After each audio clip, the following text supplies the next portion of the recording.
వందే నందవజశ్రీణాం పాదరేణుమభీక్ష్ణసః యాసాం హరికథోద్గీతం పునాతి భువనత్రయం.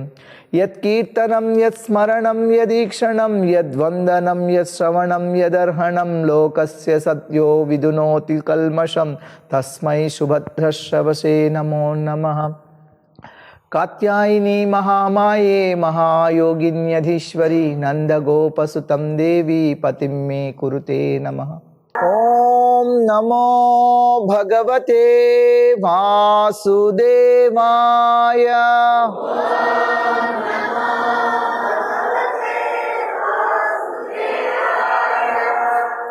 ఇవాళ మనం తిరుప్పావై ఇందులో రెండవ పాసురం, రెండవ పాట అది చెప్పుకుంటున్నాం. నిన్న మనం చెప్పుకున్నాం తిరుప్పావై అంటే ఒక మంచి పాట, ఒక భక్తి గీతం, భగవంతుడి గురించి ఒక మంచి ప్రార్థన. ఈ తిరుప్పావైలో 30 పాసురాలు ఉన్నాయి, 30 పాటలు. ఇందులో మొదటి 5 పాసురాలు ఈ తిరుప్పావై నోము అంటే ఏమిటి, సంకల్పం ఏమిటి, సందర్భం ఏమిటి, విధి నిషేధాలు, నియమాలు ఏమిటి అనేవి చెప్తున్నాయి. అంటే మొదటి 5 పాసురాలు ఈ తిరుప్పావై నోము యొక్క సంకల్పం, సందర్భం, నియమాలు చెప్తున్నాయి. ఆ తర్వాత 6వ పాసురం నుంచి 15వ పాసురం వరకు ఆండాలమ్మవారు, గోదా గోపిక, అనేక మంది ఇతర గోపికల్ని వాళ్ళని నిద్రలేపడం, వాళ్ళ సాంగత్యంలో కృష్ణ భక్తి చేయాలనుకోవడం. వాళ్ళందరూ ఇంకా నిద్ర లేవలేదు, కొంతమంది ఇంట్లో నుంచి బయటికి రాలేదు, వాళ్ళందరినీ వెళ్ళి నిద్ర లేపుతోంది. 10 శ్లోకాలు, 6వ శ్లోకం నుంచి 15వ శ్లోకం వరకు. 16వ శ్లోకంలో గురు వందనం, అనుమతి తీసుకోవడం, కృష్ణుణ్ణి కలుసుకోవడానికంటే ముందు గురువు గారి అనుమతి తీసుకోవడం, అలాగే ఆయన కలుసుకోవడానికి వెళ్ళే ముందు ద్వారపాలకుల అనుమతి తీసుకోవడం. తర్వాత 3 శ్లోకాల్లో కృష్ణుడికి సంబంధించిన వాళ్ళని ఆరాధించడం, తదీయ ఆరాధన, వాళ్ళను నిద్ర లేపడం. 17వ శ్లోకం, 18, 19.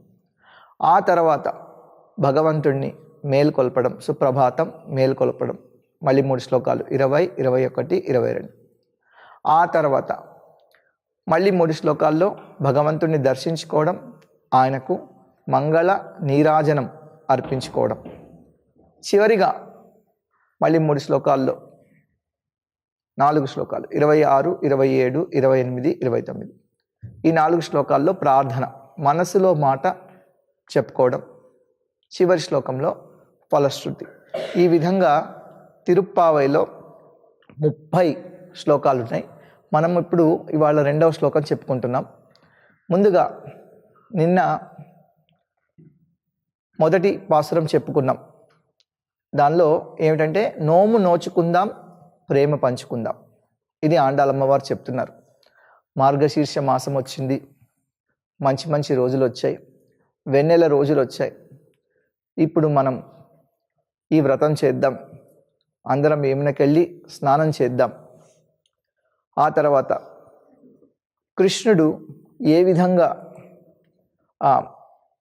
మన వ్రతాన్ని మెచ్చుకొని మనకు ప్రేమనిస్తాడు అనేది చెప్తున్నారు. తర్వాత కృష్ణుడిని ఆవిడ వర్ణిస్తున్నాడు. శ్యామసుందరుడిగా, కారు మేఘముల రూపం లాంటి వాడిగా, ఎర్ర తామరల కన్నులు కలిగిన వాడిగా, సూర్యచంద్రులను పోలిన వాడుగా. ఆ తర్వాత ఎప్పుడు తండ్రి నందగోపుడిచో రక్షించబడేవాడిగా ఇక్కడ వర్ణించారు మొదటి పాసురంలో. ఒకచోట భాగవతంలో భగవంతుడే చెప్తున్నాడు, కృష్ణుడే స్వయంగా, నేను ఏమిచ్చినా గోపికలకి యొక్క రుణాన్ని తీర్చుకోలేను. మిగతా వాళ్ళందరికీ, నన్ను ప్రేమించే వాళ్లకు నన్ను నేను సమర్పించేసుకుంటాను, కానీ గోపికలకి ఇవ్వడానికి నా దగ్గర ఏం లేదు అని భగవంతుడే చెప్తున్నాడు. అటువంటి కృష్ణుణ్ణి వీళ్ళు ఏమడుగుతున్నారు అంటే పర. నిన్న చెప్పుకున్నాం, పర అంటే పరవాయిద్యం, పరపురుషార్థం, పంచమ పురుషార్థం ప్రేమ, అది కోరుకుంటున్నారు. ఇవాళ 2వ పాసురంలో ఈ తిరుప్పావై వ్రతానికి సంబంధించిన నియమాల గురించి చెప్తున్నారు ఆండాల్. ముందుగా రెండవ పాసురం. వైయెత్తువాళ్ వీర్గాల్ నాముం నం పావైక్కు செய்யும் கிரிசைகள் கேளீரோ பார்க்கடருள் பையத்து இன்ற பரமனடி பாடி நெய்யுண்ணோம் பாலுண்ணோம் நாட்காலே நீராடி மையட்டெழுதோம் மலரிட்டு நாம் முடியோம் செய்யாதன செய்யோம் சீர்குறளை சென்றோடோம் ஐயமும் பிச்சையும் ఆండనయం కైకాటి ఉయ్యుమారెణ్ణి ఉగందేలో రెంబావాయ్.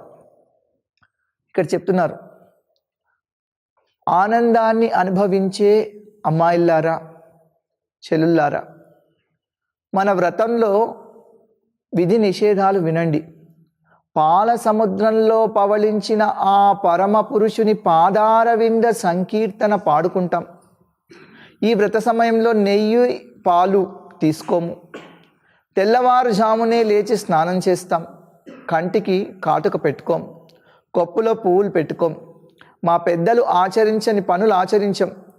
ఇతరులకు బాధ కలిగించే మాటలు, అసత్య వాక్యాలు ఎప్పుడు పలకం. జ్ఞాన సంపన్నులైన మహాత్ములకు ధనధాన్యాలిచ్చి అధికంగా సత్కరిస్తాం. ఈ సంసారం నుండి ఎట్లు ఉద్ధరింపబడతామా అనే ఆలోచన చేస్తూ ఉంటాం. ఇదంతా విని మీరు ఆనందించండి. ఓ అమ్మాయిలు, ఇది మన వ్రతం.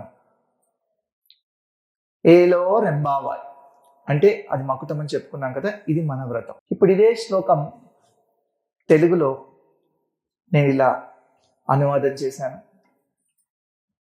వ్రత నియమములు వినుడోయమ్మ, పాల సంద్రమందున పవళించిన పరమ పురుషుని పాదార విందములకు జేజేలు కొట్టెదము. పాల సంద్రమందున పవళించిన పరమ పురుషుని పాదార విందములకు జేజేలు కొట్టెదము. నేతులారగించము పాలు త్రాగము, సూర్యుడు రాకముందే స్నానాలు చేసెదము.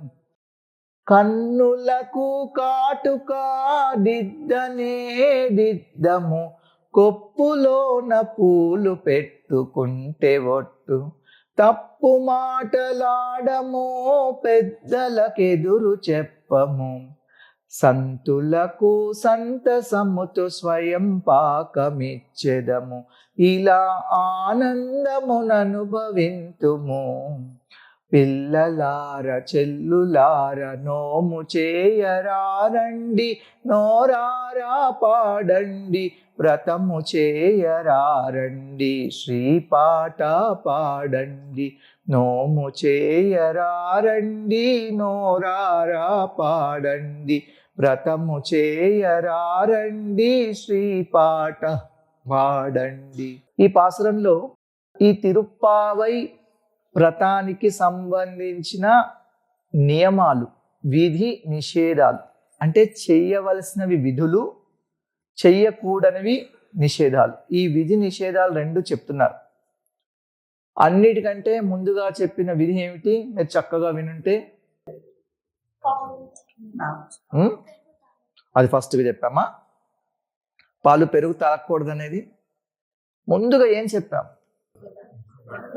నామ సంకీర్తన చేయాలి. ఎవరి నామ సంకీర్తన? కృష్ణుడి యొక్క నామ సంకీర్తన. పాల సముద్రంలో పవలించిన పరమ పురుషుని పాదార విందాలకు సంకీర్తన చేయాలి. అంటే ఏ వ్రతంలో అయినా అన్నిటికైనా ముందు అది మానేయండి, ఇది మానేయండి, అవి కాదు. అన్నిటికంటే ముందు సంకీర్తన చేయడం, జపం చేయడం, ఇవి ముందు.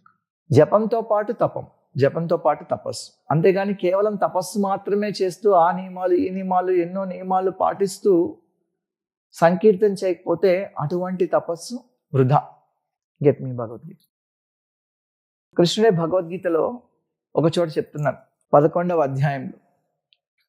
ఆ 11వ అధ్యాయంలో నన్ను ఎవ్వరు కూడా యజ్ఞం వల్ల, దానాల వల్ల, వ్రతాల వల్ల, తపస్సుల వల్ల, ఇంకా ఎన్నెన్నో చేయడం వల్ల నన్ను చూడలేరు, నన్ను పొందలేరు అని భగవంతుడే స్వయంగా చెప్పారు. ఇప్పుడు చాలామంది అనుకుంటూ ఉంటారు, మేమేంటంటే నేను అది పాటిస్తున్నానండి, ఇది పాటిస్తున్నానండి, ఉపవాసం చేస్తున్నానంటారు. ఉపవాసం అంటే చాలామంది ఏమనుకుంటారు, నిరాహారం అనుకుంటారు, ఏం తినకుండా ఉండడం ఉపవాసం అనుకుంటారు. అలా ఉపవాసం చేస్తూ ఏం ఆలోచిస్తూ ఉంటారు, అలా ఉపవాసం చేస్తూ ఎప్పుడెప్పుడు పారణ సమయం వస్తుంది, ఎప్పుడెప్పుడు అన్నం తినాలి అని ఆలోచిస్తూ ఉంటారు.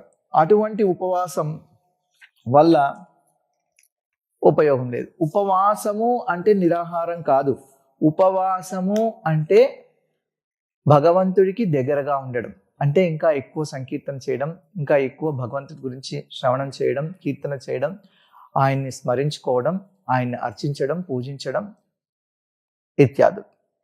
ఇదిగోండి ఈ శ్లోకంలో 11వ అధ్యాయం 53వ శ్లోకం భగవంతుడు అర్జునుడితో చెప్తున్నాడు, నాహం వేదైర్న తపసా నదానేన నచేద్యయ శక్యం ఏవం విధో ద్రష్టుం దృష్టమానసి మాం యథా. నీవు నీ దివ్య చక్షువులతో చూస్తున్న ఈ రూపం వేదాధ్యయనంతో కానీ, తీవ్రమైన తపశ్చర్యలచే కానీ, దానంచే కానీ, పూజలచే కానీ అర్థం కాదు. నన్ను యథార్థంగా చూడడానికి ఇవన్నీ సాధనాలు కావు అని భగవంతుడు చెప్పాడు. తనని చూడడానికి, తనని తెలుసుకోవడానికి, తన ప్రేమను పొందడానికి సంకీర్తన మాత్రమే సులువైన మార్గం, భక్తి మార్గమే. కాబట్టి ఏ వ్రతంలో అయినా అందరు చెప్తుంటారు, ఒక్కొక్కసారి చాలామంది శనివారం ఉపవాసం ఉంటారు, ఏమి చేయరు, టీవీ చూస్తూ కూర్చుంటారు, రోజంతా పేపర్ చదువుకుంటూ, టీవీ చూసుకుంటూ, అన్ని చూసుకుంటూ ఆ శనివారం ఉపవాసం అని చెప్పేసి అన్నం తినకుండా అన్ని పూరీలు, ఇడ్లీలు, దోశలు అన్ని తినేసి ఇది ఉపవాసం అని చెప్తుంటారు. అది కాదు ఉపవాసం అంటే. ఉపవాసము, ఉప అంటే దగ్గరగా, వాసము అంటే ఉండడం, దగ్గరగా ఉండడం, టీవీ కాదు, తర్వాత భోజనం కాదు, పూరీలకు కాదు, భగవంతుడికి దగ్గరగా ఉండడం అది. కాబట్టి ఏ వ్రతం చేయాలని చాలామంది ఒక్కొక్కసారి గోల్డ్ ఎందుకురా తీసుకోలేదంటే చాతుర్మాస్యంలో గోల్డ్ తీసుకోకూడదు, గడ్డం ఎందుకురా చేసుకోలేదంటే లేదండి చాతుర్మాస్యంలో గడ్డం చేసుకోకూడదు, ఇలాంటివి అన్ని అనుసరిస్తూ అసలు ముఖ్యమైన నియమాన్ని అనుసరించడం. అందుకే శిల ప్రభుపాదుల వరకు మనం చాతుర్మాసం చేసేటప్పుడు అన్ని నియమాలు మీరు పాటించక్కర్లేదు, ఒక్కొక్క నెలలో ఒక్కొక్కటి మానేయండి. అన్నిటికంటే ముఖ్యం ఏమిటంటే చాతుర్మాస్యంలో అయినా ఏ మాసంలో అయినా భగవంతుడి యొక్క నామ సంకీర్తన చేయడం. అందుకని చాలామంది ఒక్కొక్కసారి ఇస్తుంటారు పెద్ద చిట్ట, ఎన్ని నియమాలు పాటించాలి. అన్ని నియమాలు పాటించి భగవంతుడి యొక్క నామాన్ని జపించకపోతే అన్ని నియమాలు వృధా. కానీ మనం జపంతో పాటు, సంకీర్తనతో పాటు మనం కొన్ని నియమాలు పాటించాలని శిల ప్రభుపాదుల వారు కూడా మనకు చెప్పారు. ఏ నియమాలు? 4 నియమాలు. ఏంటేంటి? మాంసం తినకూడదు, మాంసభక్షణ చేయకూడదు, మద్యపానం తీసుకోకూడదు, తర్వాత జూదం ఆడకూడదు, అలాగే అక్రమ సంబంధం కలిగి ఉండకూడదు. ఈ 4 నియమాలు తప్పనిసరిగా పాటించాలి. అంటే సంకీర్తన జపం చేస్తూ వాటితో పాటు ఈ నియమాలు కూడా పాటించాలి. ఎందుకంటే తపో దివ్యం పుత్రకాయేన సత్వం, తపస్సు మనిషిని పవిత్రం చేస్తుంది, సత్వగుణంలోకి తీసుకువస్తుంది. సత్వగుణంలోకి ఎప్పుడైతే మనిషి వస్తాడో, రజోగుణం తమోగుణంలో నుంచి తపస్సు చేస్తుంటే సత్వగుణంలోకి వస్తాడు. ఆ సత్వగుణంలో వస్తే భగవంతుణ్ణి సేవించాలి అనే ఆసక్తి పెరుగుతుంది. అంతే తప్ప కేవలం తపస్సు వల్ల భగవంతుడిని తెలుసుకోలేము. ఇక్కడ భగవంతుడు చెప్పారు, తపస్సు వల్ల నన్ను చూడలేదు. వేదాధ్యయనం వల్ల, తపస్సుల వల్ల, వ్రత నియమాల వల్ల, కఠోరమైన నిర్ణయాల వల్ల నన్ను ఎవరు కూడా పొందలేరు. జపం చేసేవాడికి తపం ఉపయోగపడుతుంది, జపం చేయని వాడికి తపస్సు ఉపయోగపడదు. రావణుడు కుంభకర్ణుడు కూడా తపస్సు చేశారు, ఏం సాధించారు? చివరికి ఏమి సాధించలేదు. ఏదో కొంతకాలం కొన్ని భోగాలు అనుభవించారు, చివరికి వాళ్ళు దిక్కులేని చావు చచ్చారు. కాబట్టి ఆరాధితో యది హరి తపసా తతః కిం, మీరు హరిని ఆరాధిస్తుంటే తపస్సు ఎందుకయ్యా? అవసరం లేదు. నారాధితో యది హరి తపసా తతః కిం, హరిని ఆరాధించకపోతే తపస్సు ఎందుకయ్యా? వృధా. అంటే హరిని ఆరాధిస్తుంటే అదే గొప్ప తపస్సు, అంతకంటే మిగతా ఏం అవసరం లేదు. హరిని ఆరాధించకపోతే ఎంత గొప్ప తపస్సు చేసుకున్నా ఏం ఉపయోగం, వాటి వల్ల వృధా అని. అది నిజమే. కానీ ఈ వ్రతాల్లో నియమాల్లో కొన్ని నియమాలు చెప్పారు. అవి ఎందుకు మన యొక్క సంకీర్తన, జపము, ఆరాధన పెంచడానికి. ఏదైనా ఒక నియమం వాటిల్లో మీకు సంకీర్తన పెంచుకోవడానికి ఉపయోగపడకపోతే దాన్ని పాటించి వృధా. నారాధితో యదిహరి తపసాతకి. అలాగే ఇక్కడ ఈవిడ కొన్ని నియమాలు చెప్పారు. మొదటిది సంకీర్తన తప్పనిసరిగా చేయాలి. తర్వాత ఏం చెప్తున్నారు, నేతులారగించము పాలు త్రాగము. వీళ్ళందరూ గొల్లభామలు, గొల్ల పిల్లలు. గొల్ల వాళ్ళ ఇంట్లో ఎప్పుడు పాలు, పెరుగు, నెయ్యి, వెన్న ఉంటాయి. నెయ్యి తీసుకోము, అంటే రుచికరమైన ఆహారం తీసుకోము. చైతన్య మహాప్రభు కూడా చెప్పారు ఒక చోట, రుచికరమైన ఆహారం తీసుకోకూడదు, అంటే ఎక్కువ తినేయకూడదు.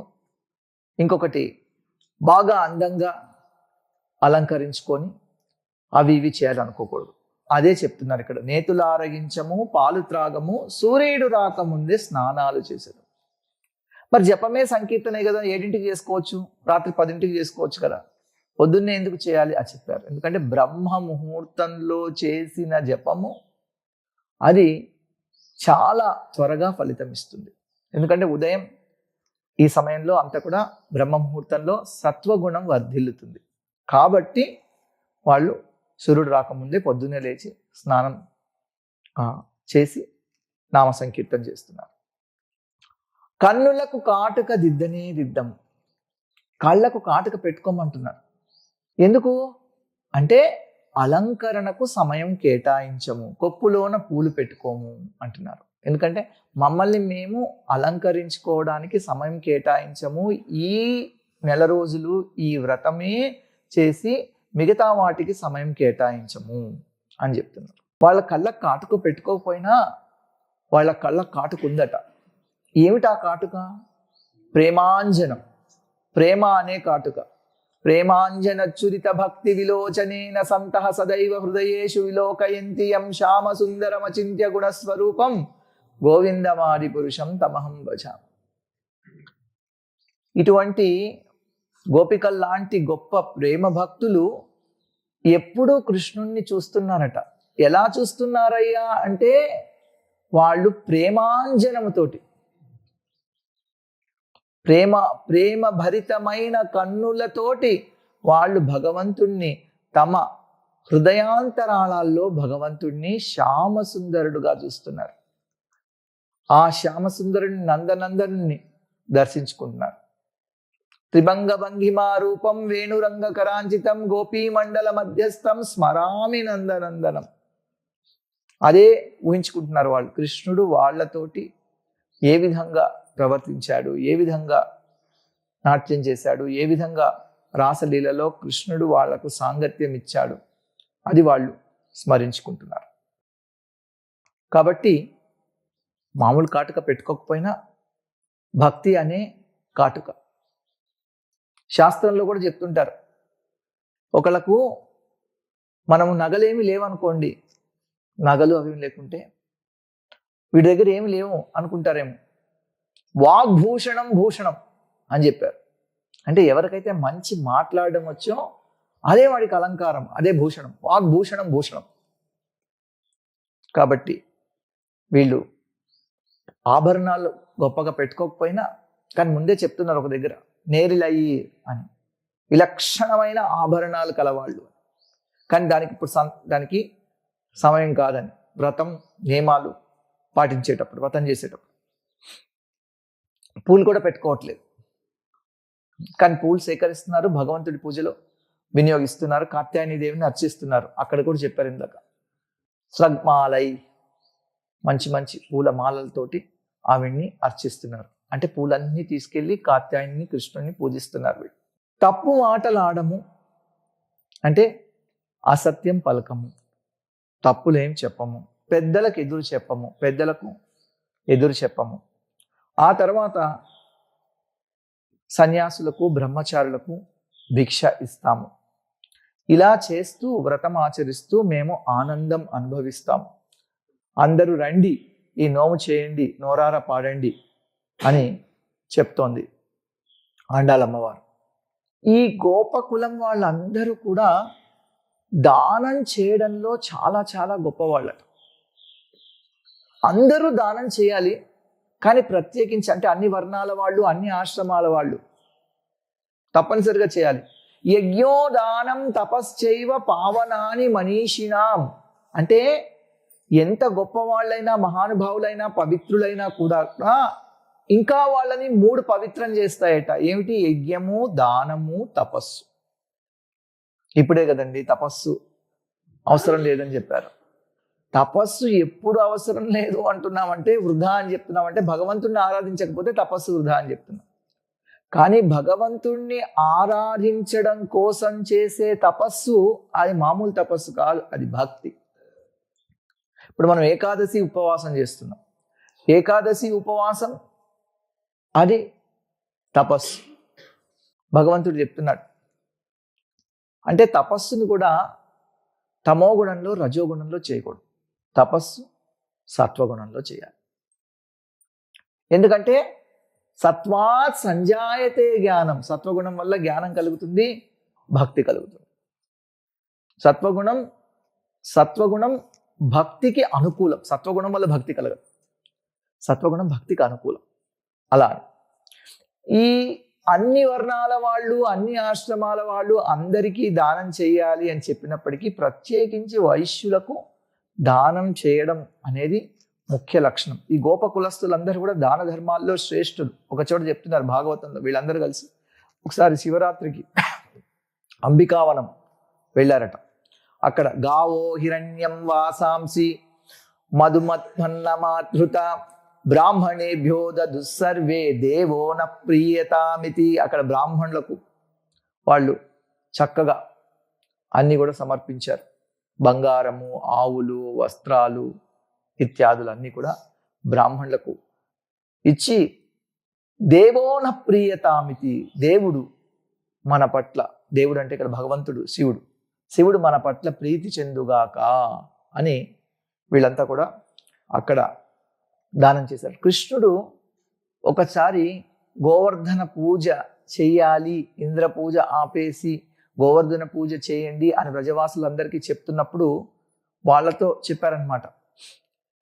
ఏతన్మమ మతం తాత క్రియతాం యది రోచతే అయం గ్రో బ్రాహ్మణాద్రీణాం మహ్యంచ దయితో మకః. అంటే మీరు గోవులను, బ్రాహ్మణులను, ఆ తర్వాత గోవర్ధన పర్వతానికి ఏ ఉపహారాలైతే ఇంద్రుడికి ఇవ్వాలని తెచ్చారో అవన్నీ వీళ్ళకి సమర్పించండి అని చెప్పి, ఏతన్ మమ మతం తాత, ఓ తండ్రి ఇది నా అభిప్రాయం, క్రియతాం యది రోచతే, మీకు ఇష్టమైతే చేయండి లేకపోతే లేదు, అయం గో బ్రాహ్మణ అద్రీనాం మహ్యం చ దయితో మకః. ఇలా మీరు యజ్ఞం చేస్తే, ఇంద్రయజ్ఞం ఆపేసి గోవర్ధన యజ్ఞం చేస్తే గోవులు, బ్రాహ్మణులు, అద్రి అంటే గోవర్ధన పర్వతము, మహ్యం అంటే నేను, మాకందరికీ ప్రియం కలుగుతుంది, మాకందరికీ ఇష్టం కలుగుతుంది అని భగవంతుడే స్వయంగా చెప్తున్నాడు. ఇంకా ఏం చెప్పారు తెలుసా?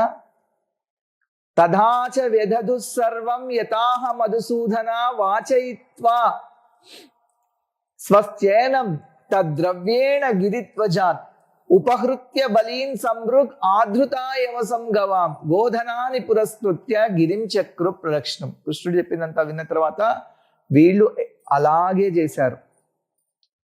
మధుసూదనుడు ఎలా చెప్తే వీళ్ళు అలా చేశారు.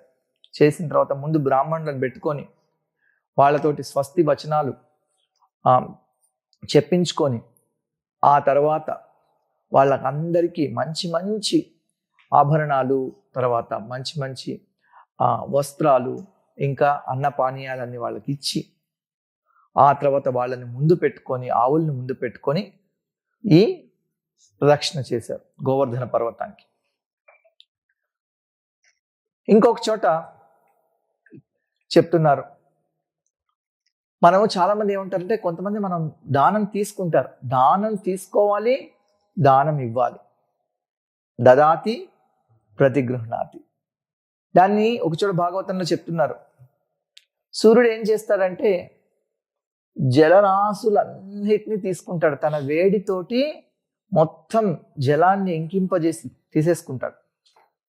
మళ్ళీ సమయం వచ్చినప్పుడు మళ్ళీ వర్షం రూపంలో భూమికి ఇస్తారు. కాబట్టి ప్రతి ఒక్కళ్ళు ఈ విషయంలో సూర్యుడిని ఆదర్శంగా తీసుకోవాలి. దానం ఇచ్చినప్పుడు పుచ్చుకోవాలి. ఎవరైనా మనకు బహుమతులు కానుకలు ఇస్తే పుచ్చుకోవాలి.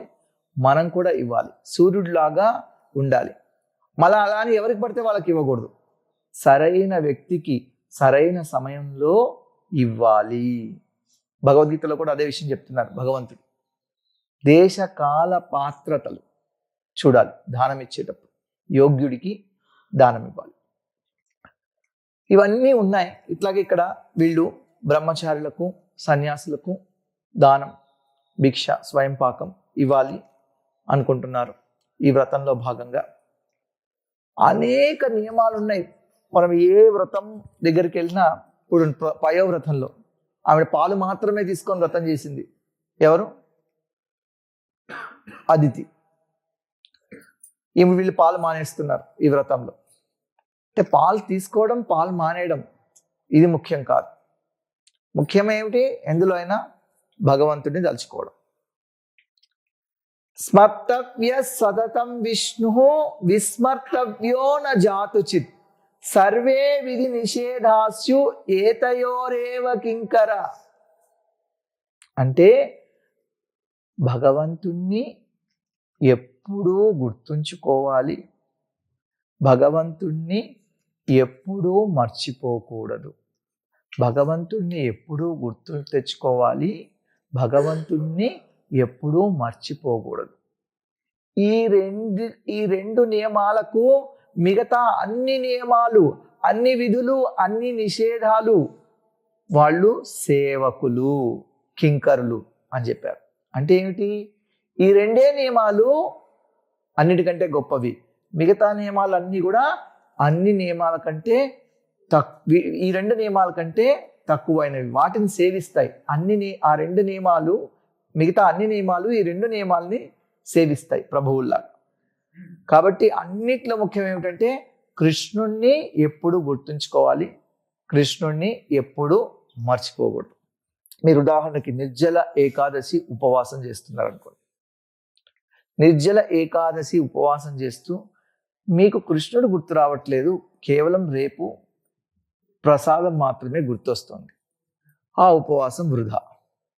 ఎందుకంటే ఉపవాసంలో నిరాహారం కాదు ముఖ్యం, ఉపవాసంలో భగవంతుడితో ఉండడం ముఖ్యం. చాలామంది అలా చేయలేకపోయినా కూడా ఇంకా చేసేసి జపానికి, సంకీర్తనకు, తర్వాత శాస్త్రాధ్యాయానికి సమయం ఇవ్వరు. కేవలం ఉపవాసం ఉన్నాం కదా పడుకుంటారు. రోజంతా పడుకొని నిద్రపోతుంటారు. పొద్దున్న లేసి తినేస్తారా ఉపవాసం చేసా అంటారు. దానివల్ల ఫలితం రాదు. లేకపోతే మనం తెలుగు వాళ్ళు చాలామంది శనివారం తినండి, మీ అన్నం తినమండి, శనివారం తినండి. మామూలుగా అయితే మనం కొన్ని క్యాలరీల ఆహారం తీసుకుంటాం. వీళ్ళు ఉపవాసం అని చెప్పేసి ఇంకా ఎక్కువ క్యాలరీల ఆహారం తీసుకుంటారు. తీసేసుకొని మేము ఉపవాసం చేసాం అందరికి చెప్తుంటారు. అది కాదు ఉపవాసం. ఉపవాసం అంటే భగవంతుడు. కాబట్టి తపస్సు ముఖ్యమా కాదా అంటే సంకీర్తనకు ఉపయోగపడే తపస్సు ముఖ్యం. సంకీర్తనకు ఉపయోగపడని తపస్సు వృథా. అది పక్కన పెట్టేసేయాలి. అంతేగాని కొంతమంది అంటే మరి తపస్సు చేయక్కర్లేదా? తపస్సు చేయాలి. ఎప్పుడు? అది మన సంకీర్తనకు, నామ సంకీర్తనకు, భగవంతుడిని ఆరాధించడానికి ఉపయోగపడినంత వరకు ఆ తపస్సు. ఇప్పుడు మనం చాలామంది 2 గంటల దాకా 3 గంటల దాకా తినకుండా అవి ఇవి చేస్తూ చాలా ఆరోగ్య సమస్యలు తెచ్చుకొని 2 రోజులు ఇలా చేసి తర్వాత వారం రోజులు పడుకుంటారు. దానివల్ల ఉపయోగం లేదు. అంటే మీ శరీరానికి అంత తపస్సు శరీరం చేయలేనప్పుడు శరీరం చేయగలిగినంత మాత్రమే ఆ తపస్సు చేయాలి. కానీ యజ్ఞము, దానము, తపస్సు 3 గొప్పవే. ఈ మూడిట్లో దానం కంటే తపస్సు, తపస్సు కంటే యజ్ఞము గొప్పవి. యజ్ఞాలన్నిట్లో యజ్ఞానాం జపయజ్ఞం, యజ్ఞం అన్నిట్లో జపయజ్ఞం గొప్పది, సంకీర్తన యజ్ఞం గొప్పది. కాబట్టి మనము ఇంకా దేవుణ్ణి ఎక్కువ ఆనందింపజేయాలి అనుకుంటే ఏం చేయాలి? ఇంకా ఎక్కువ సంకీర్తన చేయాలి. ఈ 2వ పాసురంలో అమ్మవారు చెప్పిన నియమాలు ఏమిటి? పాల సముద్రమందున పవళించిన పరమ పురుషుని పాదార విందాలను సేవించాలి. ఎందుకు ప్రత్యేకించి పాల సముద్రం దాకా వెళ్ళిపోయింది? నిన్న కృష్ణుడి గురించి మాట్లాడుతోంది, వాళ్ళ పాల సముద్రంకి వెళ్ళిపోయింది ఎందుకు అంటే 4 నెలల చాతుర్మాస్యం అయిపోయిన తర్వాత, చాతుర్మాసం 4 నెలలు ఎప్పుడెప్పుడు? చాతుర్మాస్యం మొదటి మాసం ఎప్పుడు మొదలవుతుంది? ఆషాఢ పూర్ణిమ. ఆషాఢ పూర్ణిమ నుంచి శ్రావణ పూర్ణిమ వరకు చాతుర్మాస్యం మొదటి మాసం. శ్రావణ పూర్ణిమని మనం రాఖీ పూర్ణిమ అనుకుంటుంటాం కదా, బలరాం పూర్ణిమ. శ్రావణ పూర్ణిమ నుంచి భద్ర పూర్ణిమ, భాద్ర పూర్ణిమ అని చెప్పుకుంటూ ఉంటాం. ఏ రోజైతే సుఖదేవ గోస్వామి వారు అంటే భాగవతం ఈ ప్రపంచంలోకి తీసుకొచ్చారు ఆ రోజు భాద్ర పూర్ణిమ. అది 2వ మాసం.